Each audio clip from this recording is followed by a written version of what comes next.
I wanted to create a makeup tutorial in response to the video I posted on Instagram a few days ago. Everyone really seemed to like that, so I thought I would recreate the look here on YouTube and walk you through some of the products that I used. The first product I used on my skin to prepare for the foundation is a primer. I don't always use a makeup primer, but I fell in love with this one from Rodial.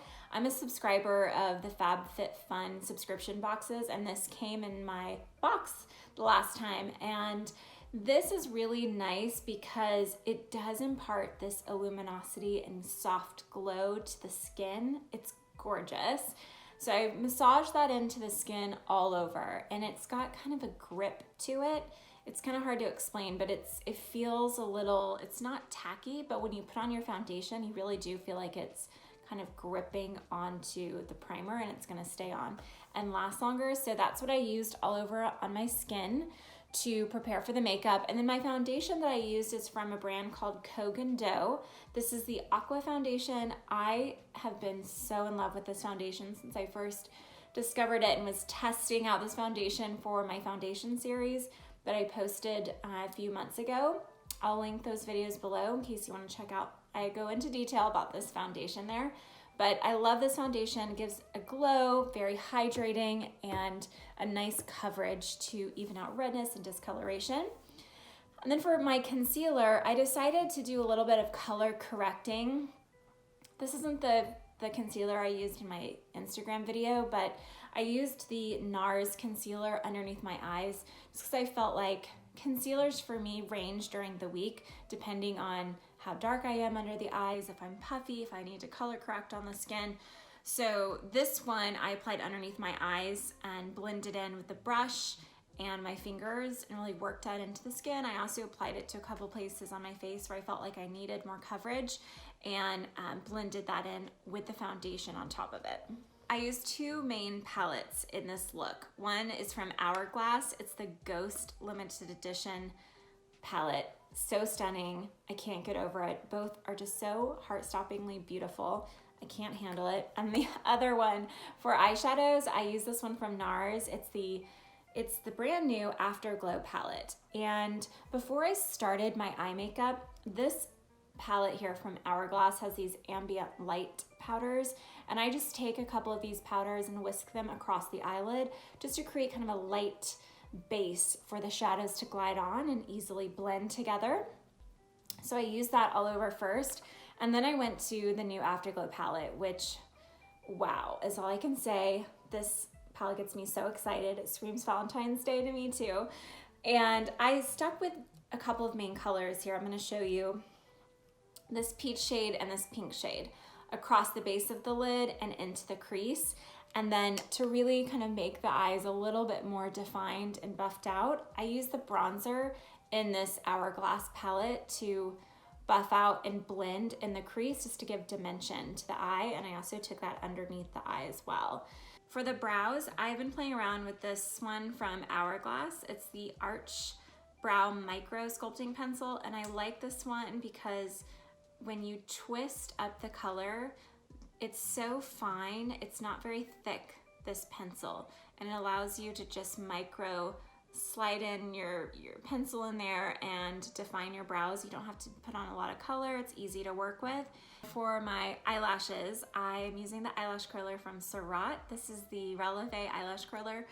Over the years, I've gone back and forth with using these, but I really like this one. I feel like it gives my eyelashes a real nice boost, and I'm not doing extensions anymore, so I could use it. And the mascara I've been using the most, I'd say the last year, has been from Laura Mercier. It's the Caviar Black. I try other mascaras. I'm constantly trying different ones, but I seem to always go back to this one because it is so lengthening and adds a lot of volume. Oh, one thing I forgot to mention that I did in this look is underneath my eyelashes, I have been creating a lash definition using liquid eyeliner. And what I've been doing, this is from House Beauty. It's a black liquid liner, and sometimes what I'll do is go underneath the lashes and I just either dot on little tiny dots at the roots of the lashes and kind of connect those with this liquid liner, and that creates a fuller lash line and I like the way it just gives the lashes a little bit more of an impact.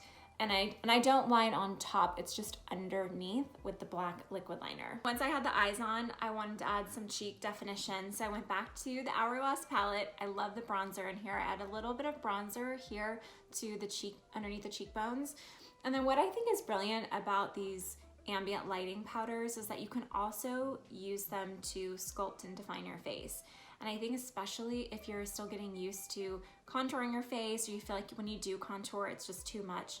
And I'm a big fan of just natural contour. I'll take these ambient diffusing lighting powders and I will actually use those to diffuse and soften that contour line. So you don't get a harsh line, it's a little bit more diffused, and they're really beautiful in adding light and dimension to the face without looking really makeup-y.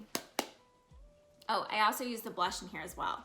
So this is this pink blush. Now this color here, I believe is a limited edition color, but honestly, check out Hourglass if you're looking for a new blush because they make such beautiful illuminating powders for the skin.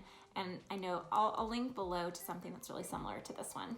The final step is lipstick. I kept things really simple. I didn't use a lip liner. I just wanted to apply some lip color, and I am loving the Charlotte Tilbury lipstick in Amazing Amal. And now one of my tricks when I apply color is I will actually load the color onto my fingertip and then press it into the lips. And I like doing this first because it really gets the lip color into the lip. It almost looks like a lip stain, so it stays on better. And I just don't like a really thick lipstick in general. I like it to feel light and sheer and kind of move with me throughout the day. So I will work it into the lips with my finger, and then if I need to and I want to add more color, you can go in and tap on that color a little bit more for intensity, and that's it. It's really easy, foolproof, and then it's not, to me, a super fussy lip look that you have to look after during the day. It's just on there. It gives your face some color and some punch and some brightness, which I love with this color from Charlotte Tilbury. And that's it. Really completes the look. Oh, and one thing I like to do with lipsticks when I'm wearing a color, if I have any left over on my finger, I'll just take a little bit and pat it onto my eyelid, and that, in a way, brings the whole look together. You don't really notice it, but it makes it look a little bit more cohesive. So I'll just like pat a little bit into the crease over my eyeshadow at the very, very end. Sometimes I'll do that just to kind of bring it all together. So that's the quick makeup look. I hope you liked this. There's some new products in here that you have never seen before or are discovering for the first time. I love hearing from you guys. Let me know if you got some of these products, if you have any questions. I love when you guys let me know what has worked for you, what you have ordered after watching my videos. Really just means the world to me, and it's why I do what I do. I love helping you guys. I love the conversations that we have over on Instagram. So DM me, send me a note, and I will see you guys soon. Bye.